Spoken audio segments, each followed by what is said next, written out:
জিঞ্জিরার তাওয়াপট্টি। এখানে সকালের শুরু লোহা লক্করের ঝনঝনানি শব্দে। টিনের তৈরি ছোট ছোট কারখানাগুলোর ব্যস্ততা চলে মধ্যরাত অবধি। শুধু চোখে দেখে স্ক্রুড্রাইভার থেকে শুরু করে হাইড্রোলিক মেশিন তৈরি করছেন তারা। চীন বা জাপান থেকে যে মেশিনের আমদানি খরচ পড়বে ৬ লাখ টাকা, সেটা জিঞ্জিরায় পাওয়া যায় মাত্র ১ বা ১.৫ লাখ টাকায়। এই যন্ত্রাংশ তৈরি করতে কাঁচামাল আমদানিরও প্রয়োজন পড়ে না। বাতিলকৃত কিংবা পরিত্যক্ত লোহাই এখানে কাঁচামাল। দেশের বিভিন্ন জায়গা থেকে আসে এসব।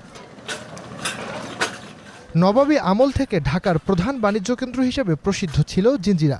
নদীপথে বিভিন্ন স্থান থেকে পণ্য এই হাটে তোলা হতো। এভাবেই পাকিস্তান শাসনামলে জিঞ্জিরা ও এর আশেপাশের এলাকাগুলোতে বেশ কিছু ক্ষুদ্র ও মাঝারি শিল্প গড়ে ওঠে। 50 সালে আমরা দেখছি, আমরা এখানে খেলতাম, এখানে কোনো ছিল না। হঠাৎ একদিন দেখি এই পাশে রাস্তার ওই পাশে এরকম সিলিকেট ছিলেন, তো সিলিকেটের কিছু ড্রাইভাররা ওখানে ভর্তি করতেছে। ওর 2-1 দিন পর দেখি কিছু কারিগর আসলো, যে গেলাম বাড়ি কই তোমাদের। উনি বললো আমাদের বাড়ি তো কুমিল্লা 14 গ্রাম, আমরা ওখান থেকে আসছি, এখানে আমরা এরকম একটা এই ড্রামগুলা কেটা আমরা তাওয়া বানাবো। এই ফার্স্টে আরম্ভ হলো এই তাওয়া দিয়া। মোহাম্মদ আক্তারুজ্জামান এখানে কাজ করেন প্রায় 10 বছর। শুরুতে অন্যের অধীনে কাজ করলেও এখন তিনি নিজেই উদ্যোক্তা বনে গেছেন। ঠিকমতো নিজের নাম লিখতে না পারলেও একবার দেখেই হুবহু বানিয়ে দিতে পারেন যে কোনো মেশিন। আমি এই যে মেশিনে যে সমস্ত পার্টস তৈরি করি, কিছু মাল তৈরি করি, আপনি হ্যান্ডেল তৈরি করি, তারপর আমাদের এই কারখানায় আপনার আলতলা তৈরি হয়, বিভিন্ন যে কোনো আইটেমের জিনিস তৈরি হয়। স্যাম্পল দিলে হুবহু আমরা ওটা বানিয়ে দিতে পারি।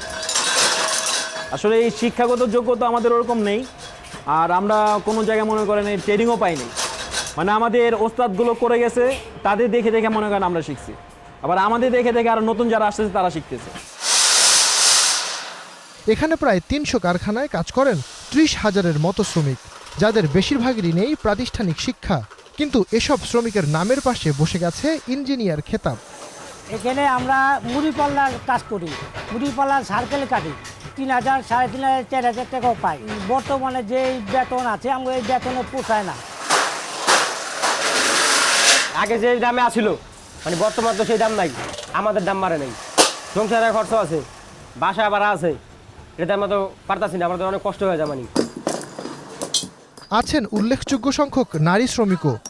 এখন একজনের কামাই দিয়ে স্বামীর কামাই দিতে হয় না, ঘর ভাড়া আছে, খাওয়ান আছে, বিভিন্ন খরচ, তা আমি একটু করে হেলে পাই না। এখানকার তৈরি পণ্য ব্যবহার করছে সারা দেশ। আমাদের এই মালগুলো সারা বাংলাদেশ ব্যাপী যায়। বিশেষভাবে আমরা বিক্রি করি ইমানগঞ্জ, নয়াবাজার, তারপর রায়সা বাজার, এই অঞ্চলে আমরা আমাদের মালগুলো যায়। তবে করোনা পরবর্তী সময়ে কাজ কমে যাওয়া আর মূলধনের অভাবে ধুঁকছে বেশিরভাগ কারখানার মালিক। করোনাকালীন সময় আমাদের ব্যবসা বাণিজ্যের অনেক ক্ষয়ক্ষতি হয়েছে, এতটাই হয়েছে যেটা বলা বাহুল্য। কিন্তু বর্তমান আমরা ধীরে ধীরে চেষ্টা করতেছি এই ক্ষতিটারে যাতে উঠায় নিতে পারি। পুঁজির কারণে আমাদের ব্যবসা করতে অনেক সময় সমস্যা দেখা দেয়। সরকার যদি মনে করেন আমাদের এই সেকশনটাকে একটু দেখতো, যে এইটাই মনে করেন আমাদের দেশে একটা বিপ্লব ঘটাতে পারে ইনশাল্লাহ। ব্যবসায়ীদের কাছে সুনির্দিষ্ট কোনো পরিসংখ্যান না থাকলেও প্রতি মাসে এখান থেকে কোটি কোটি টাকার গৃহস্থলী পণ্য ও যন্ত্রপাতি দেশের বিভিন্ন স্থানে যাচ্ছে। সহজ শর্তে ঋণ পেলে এখানকার সম্ভাবনার কথা জানালেন এই ব্যবসায়ী। আমরা যে ওয়াশার, নাট বোল্ট, টপকটা নানান কিছু তৈরি করি, এগুলি সম্পূর্ণ বিদেশ ছিল, এখন আর বিদেশটা আসে না। আমরা নিজেরাই এগুলি আমাদের দেশের চাহিদা মেটাতে পারি। যারা এই ছোট ছোট শিল্পগুলি আছে, এখন যদি সরকার একটা সহজ শর্তে সহজভাবে একটা খুব কম ইন্টারেস্টে যদি একটা টাকা ইনভেস্ট করতো, তাইলে হয়তো আমাদের একটা এই মুহূর্তে আমরা একটা সচল বা ধারাইবার জন্য একটা হতো পজিশন দাঁড়ায়।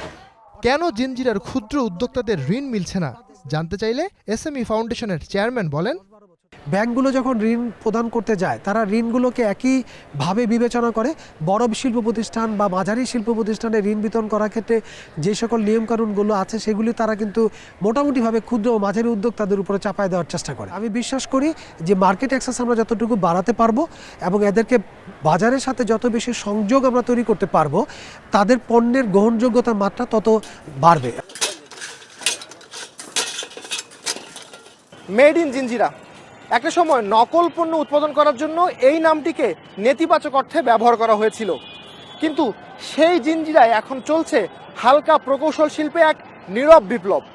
তবে এখানকার শিল্পের জন্য তৈরি হয়নি তেমন কোনো বাইং হাউস, আর কিভাবে এই পণ্য বিদেশে রপ্তানি করা হয় সেটিও তারা জানে না।